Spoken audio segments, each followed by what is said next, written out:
ಇದರಿಂದ ಒಂದು ಷಡ್ಯಂತ್ರ ಇದೆ, ಒಂದು ಪಿತೂರಿ ಇದೆ ಅಂತ ಹೇಳಿದ್ದಾರೆ. ಅದನ್ನ ಯಾರು ಪಿತೂರಿ ನೋಡಿ, ಮಾಡಿದ್ರು, ಯಾರು ಷಡ್ಯಂತ್ರ ಮಾಡಿದ್ರು ಗೊತ್ತಾಗ್ಬೇಕಲ್ಲ. ಯಾರು ವಿರುದ್ಧ ಷಡ್ಯಂತ್ರ ಮಾಡಿದ್ರು ಗೊತ್ತಾಗ್ಬೇಕಲ್ಲ. ಒಬ್ರು ಮಾತಾಡಿ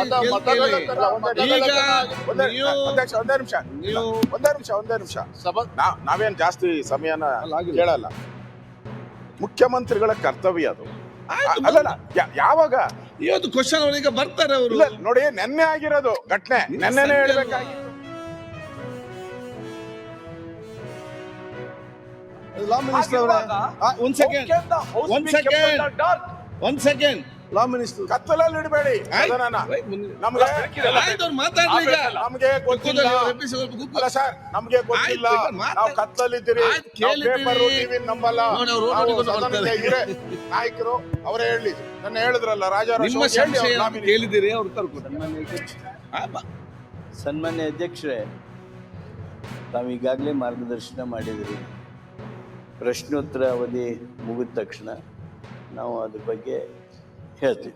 ಓಕೆ.